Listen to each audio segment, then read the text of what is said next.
Im letzten Video habe ich eine Reihe von neuen Begriffen vorgestellt, darunter Phobokratie, Herrschaft durch Angst.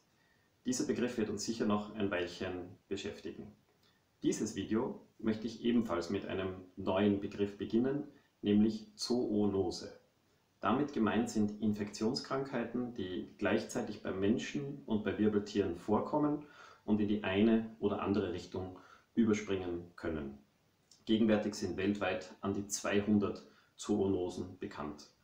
Wenn eine Krankheit vom Menschen auf das Tier überspringt, spricht man von Anthropozoonose und in umgekehrter Richtung von Zooanthroponose. Dazu zählt auch das Coronavirus. Das Phänomen an sich ist nicht neu. So stammen zum Beispiel Tuberkulose und Masern ursprünglich von den Kühen, Keuchhusten von den Schweinen oder die Grippe von den Enten.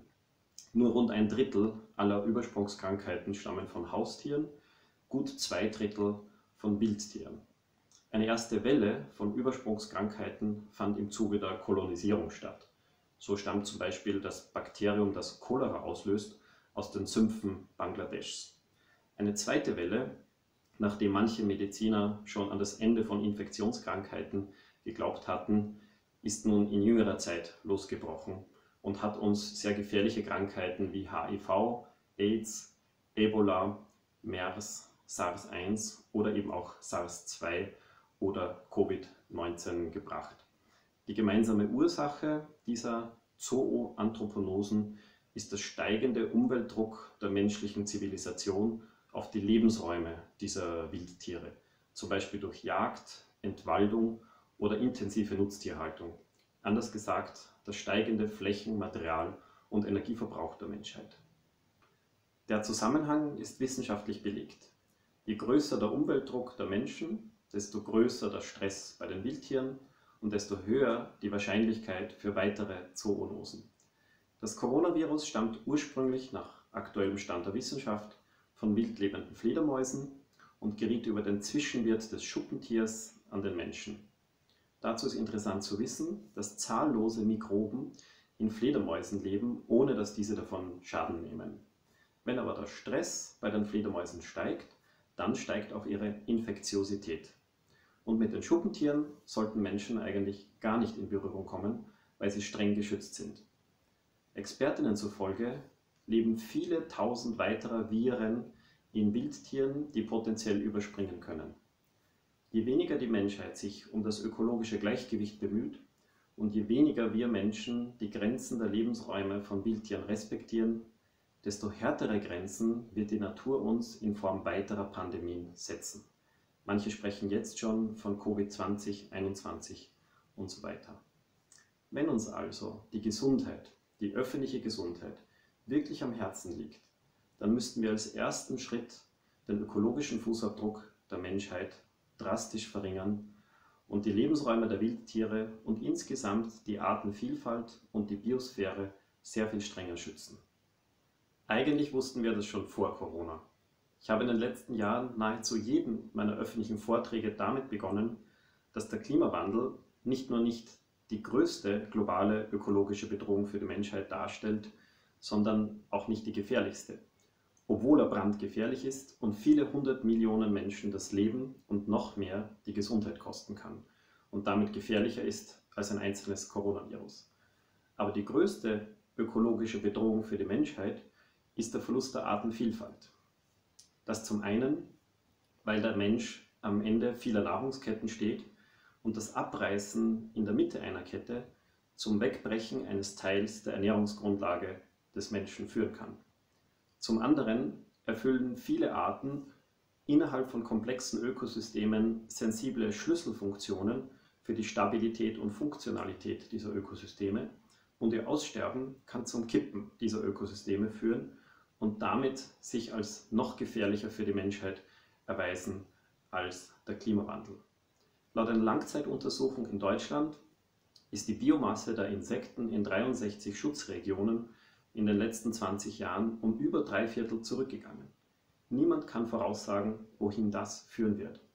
Von daher lag das Artenschutz-Volksbegehren in Bayern, das von der Bevölkerung ausging, genau richtig. Hingegen gefährden die Prognosemodelle der Ökonomen welche die Biodiversität gar nicht beinhalten, die Zukunft der Menschheit. Der Schutz der Biodiversität muss zur höchsten politischen Priorität werden. Die sogenannten planetaren Grenzen zur Bottomline der Wirtschaftspolitik, der Weltinnenpolitik und zur Überlebensstrategie des Menschen. Damit auch zu den Grenzen der Wirtschafts- und Konsumfreiheit. Ich habe zur Erreichung dieses Ziels einen persönlichen Umsetzungsvorschlag ausgearbeitet, den ich ökologische Menschenrechte nenne. Ausgangspunkt ist das enorme Geschenk, das der Planet Erde der Menschheit an erneuerbaren Ressourcen Jahr für Jahr zur Verfügung stellt, ohne dass die Stabilität der Ökosysteme abnimmt. Dieses riesige Geschenk ist mehr als das, was 8 Milliarden Menschen zur Deckung ihrer Grundbedürfnisse benötigen, aber es ist weniger als das, was die Menschheit heute insgesamt verbraucht, weil eine kleine Minderheit der Menschheit im extremen Überverbrauch ist. Dazu zählen auch die durchschnittlichen Menschen in Deutschland und in Österreich. Wenn jeder Mensch ein 8 Milliardstel dessen erhielte, was die Erde der Menschheit insgesamt zur Verfügung stellen würde, könnte das als ein ökologisches Verbrauchsrecht betrachtet werden auf der Vorderseite der Medaille, und auf der Rückseite der Medaille wäre das aber ein Schutzrecht des Planeten, weil wenn alle ökologischen Menschenrechte verbraucht würden, die Menschheit dennoch insgesamt innerhalb der ökologischen Grenzen des Planeten bliebe und damit unseren Kindern und Enkeln das gleiche Lebensrecht, gleiche Lebenschancen und Freiheiten zur Verfügung stünden wie uns. Die technische Umsetzung könnte erfolgen, indem jeder Mensch ein sogenanntes Umweltkonto oder Ökokonto erhielte, auf dem dieses jährliche Verbrauchsrecht aufgebucht wird. Natürlich nicht in Geldeinheiten, sondern in physikalischen Größen. Die gebräuchlichste Form derzeit ist der sogenannte ökologische Fußabdruck. Der wird in sogenannten globalen Hektar gemessen und beträgt in einer global nachhaltigen und gerechten Verteilung 1,7 globale Hektar pro Person. Wenn das Ökokonto leer ist, dann würde das Gleiche passieren, was heute passiert, wenn das Finanzkonto leer ist. Die Kaufkraft wäre erloschen. Ein möglicher Add-on wäre, dass über das Maß, was Menschen brauchen, um ihre Grundbedürfnisse zu decken, dieses Verbrauchsrecht, da ist noch ein kleiner Überschuss drinnen, nach derzeitigen Einschätzungen der Wissenschaft, dass dieser kleine Überschuss handelbar wird, sodass die Ärmsten, denen die finanzielle Kaufkraft fehlt, um ihr ökologisches Verbrauchsrecht zu verbrauchen, könnten diesen Überschuss an die Vermögendsten verkaufen, die zwar ausreichend finanzielle Kaufkraft haben, aber nicht die ausreichende ökologische Kaufkraft, um all ihre Konsumvorstellungen zu befriedigen. Somit könnten die Reichen etwas sanfter landen und die Ärmeren hätten aber ein höheres Finanzeinkommen zur Verfügung. Das wäre eine globale sozial-ökologische Win-Win-Situation. Auch in dieser Ausbaustufe würde die Menschheit insgesamt innerhalb der planetaren Grenzen bleiben. Und diese 1,7 globale Hektar könnten zu einer überlebensnotwendigen Leitkennzahl für Regierungshandeln werden. Im bisherigen Corona-Krisenmanagement gab es eine Leitkennzahl, die alles andere in den Schatten stellte: der Replikationsfaktor 1. Kein Mensch sollte mehr als einen weiteren Menschen anstecken. Alles andere, von der Schulpflicht bis zu den Grundrechten, wurde dieser obersten Regierungsleitlinie untergeordnet. Selbst das Wachstum des Bruttoinlandsprodukts wurde plötzlich zur relativen Nebensache. Hinter dem Indikator steht das Ziel des Schutzes der öffentlichen Gesundheit. Ist aber der Replikationsfaktor 1 wirklich die effektivste Maßnahme zur Erreichung dieses Ziels? Wenn das Regierungsziel der Schutz der öffentlichen Gesundheit ist, dann müsste sie ganz nüchtern und faktenbasiert sämtliche Gefahren für die öffentliche Gesundheit in eine Übersicht bringen und umso konsequentere Maßnahmen ergreifen, je größer die einzelne Gefahr ist. Wir stehen aktuell bei weltweit etwas mehr als 250.000 Todesfällen durch Corona. An Hunger sterben jedes Jahr 9 Millionen Menschen, darunter 3 Millionen Kinder unter 5 Jahren. Wie viel machen die Regierungen, um diese Menschen vor dem Hungertod zu retten? Vielleicht denken jetzt einige, das ist nicht das beste Beispiel für die Europäische Union, weil hier wenige oder gar keine Menschen verhungern. Ganz sicher ist es aber ein sehr gutes Beispiel für die gesamte Welt, weil derzeit allein 370 Millionen Kinder, die nicht zur Schule gehen dürfen, vom Schulessen abgeschnitten sind. Und man stelle sich nur ein Kind vor, das sein erwartetes und berechtigtes Essen nicht bekommt. 370 Millionen davon. Das Welternährungsprogramm der Vereinten Nationen versorgt derzeit 100 Millionen der 870 Millionen unterernährten Menschen mit täglichem Notessen. Wenn diese Versorgungsmaßnahmen durch Corona-Maßnahmen unterbunden werden, sagt der Direktor des Welternährungsprogramms, könnten in den nächsten 3 Monaten jeden Tag mehr Menschen verhungern, nämlich 300.000, als weltweit insgesamt bisher an Covid-19 verstorben sind. Die Weltarbeitsorganisation wiederum verweist darauf, dass durch die Corona-Maßnahmen gegenwärtig 435 Millionen Unternehmen gefährdet sind. Und, jetzt kommt's, 1,7 Milliarden Menschen, die im sogenannten informellen Sektor arbeiten, das heißt von der Hand in den Mund leben. Sie haben im ersten Krisenmonat 60% ihres Einkommens verloren. Ohne alternative Einkommensquellen, so der Direktor der Weltarbeitsorganisation, haben diese Menschen keine Überlebensressourcen. Das heißt, mit jedem Tag längerem Shutdown produzieren wir hier eine humanitäre Katastrophe, die bisher ohne Vergleich ist. Zum Glück gibt es in der Europäischen Union vergleichsweise wenig Hunger und nur einen kleinen informellen Sektor. Deshalb wähle ich jetzt ein Beispiel, das für die EU zutrifft. Die Luftverschmutzung kostet nach Angaben der Weltgesundheitsorganisation jährlich 4,2 Millionen Menschenleben. In der Europäischen Union sind es nach Angaben der Europäischen Umweltagentur jährlich 450.000. Frühzeitig Verstorbene durch Feinstaub, Stickoxide und bodennahes Ozon. Ich frage mich, warum die Regierungen, die die Corona-Maßnahmen mit ihrer Verantwortung für unsere Gesundheit rechtfertigen, hier vergleichsweise so viel weniger unternehmen. Angesichts der Fakten ist es völlig unverhältnismäßig, wie viel gegen Corona und wie wenig im Vergleich dazu gegen Luftverschmutzung getan wird. Anders gesagt, wird uns unverhältnismäßig viel Angst vor Corona gemacht, Phobokratie, und im Verhältnis dazu viel zu wenig Angst vor Luftverschmutzung. Hier verharmlosen die Regierungen im Vergleich. Warum erfahren wir nicht täglich die neuesten Zahlen der durch Luftverschmutzung Erkrankten, Hospitalisierten, Intensivierten und frühzeitig Verstorbenen, bis diese öffentlich gemachte Zahl am Ende des Jahres 450.000 Tote in der EU erreicht? Letztes Beispiel. Die Zahl der bei Verkehrsunfällen getöteten Menschen liegt weltweit jährlich bei 1,35 Millionen. Bei den 5- bis 29-Jährigen sind Verkehrsunfälle die Todesursache Nummer 1 weltweit. Dazu kommen 50 Millionen Verletzte, oft mit dauerhaften Beeinträchtigungen für die Gesundheit wie Krücken, Prothesen oder Rollstuhl. In der Europäischen Union sind es jährlich nur 25.000 Tote durch Verkehrsunfälle, dazu kommen aber 135.000 Schwerverletzte. Insgesamt 160.000 beklagenswerte Opfer.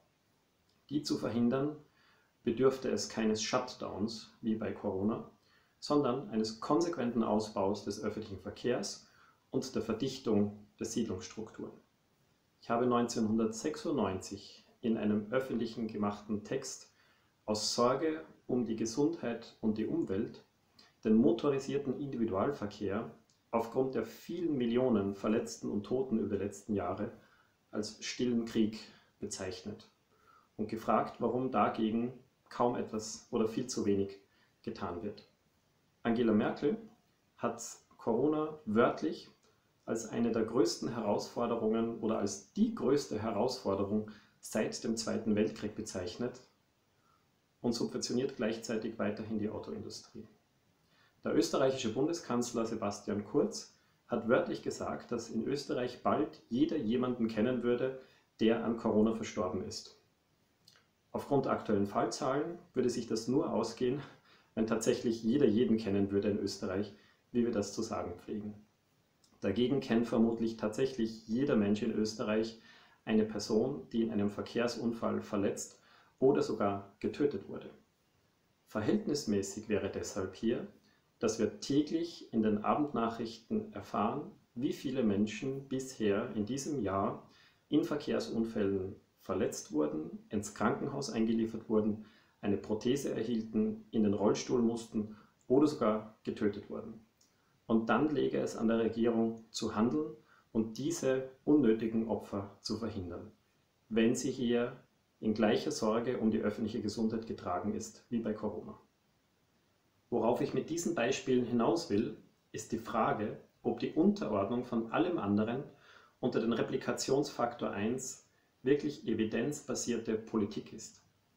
Ich glaube, es wäre wichtiger, menschlicher und ethischer, alles dafür zu tun, um den Welthunger jährlich um 10% zu senken, die Toten durch Luftverschmutzung um 10% jährlich zu senken und die Zahl der im Verkehr Verletzten und Getöteten um jährlich 10% zu senken und gleichzeitig das 1,5 Grad Ziel als maximale Erwärmung der Erdatmosphäre zur obersten politischen Leitkennzahl auszurufen, egal wie viele Prozent Wirtschaftswachstum das kosten würde.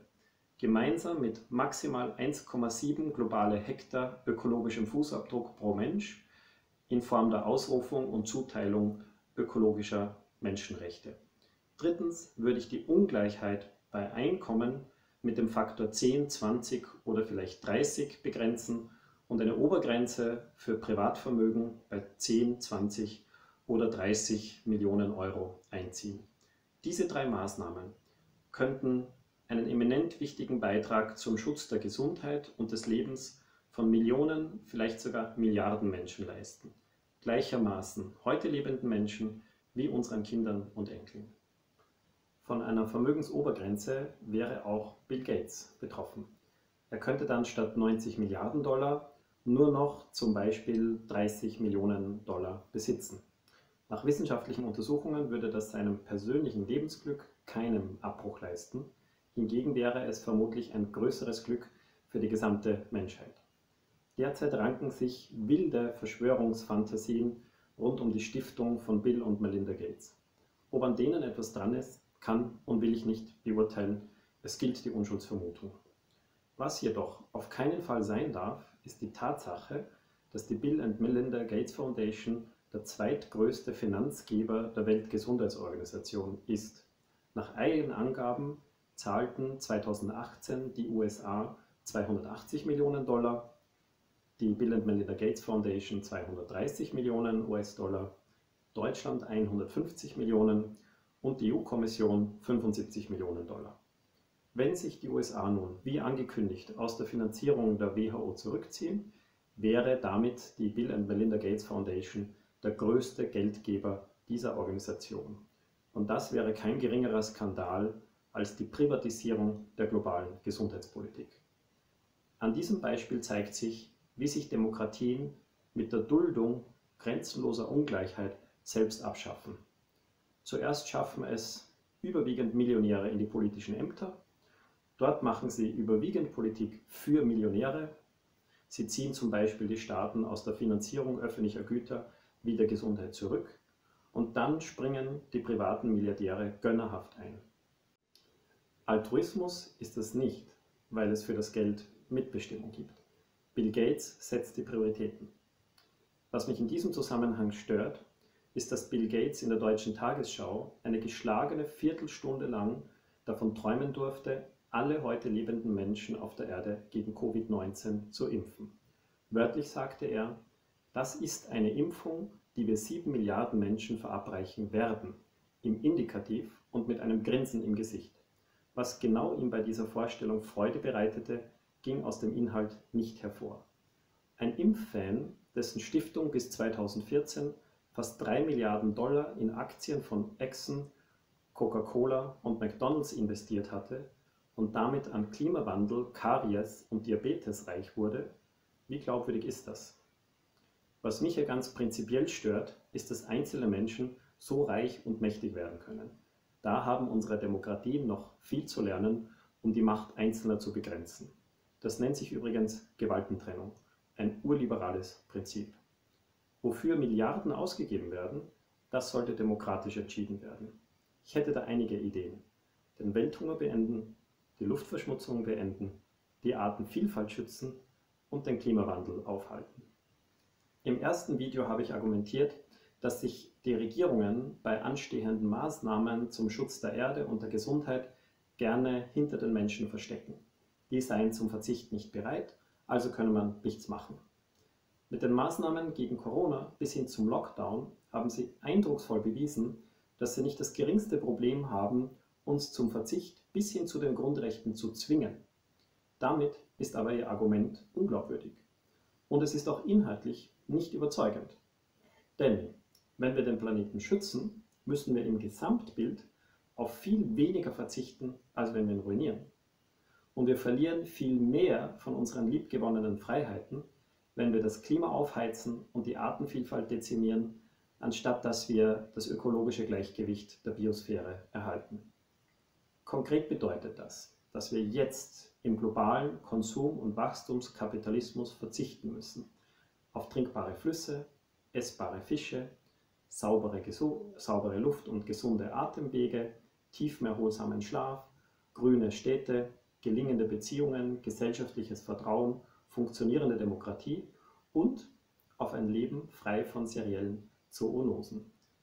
Das alles würden wir umgekehrt gewinnen, wenn wir stattdessen das ökologische Gleichgewicht als oberste Priorität anstreben. Vielleicht machen Sie sich eine persönliche Liste, worauf Sie jetzt alles verzichten müssen im globalen Wachstums-, Finanz- und Konsumkapitalismus und was Sie in einer ökologischen Gleichgewichtsökonomie gewinnen würden. Wenn wir so wirtschaften und leben, dass wir den Planeten dabei nicht zerstören, gewinnen wir als Sahnehäubchen die Verbundenheit mit der Erde, die uns nährt, Energie schenkt und glücklich macht. Die Wiederverbindung mit der Erde, tiefe Ökologie, wäre eine radikale Gesundheitsmaßnahme gleichermaßen für die individuelle wie für die öffentliche Gesundheit, die zudem nichts kostet.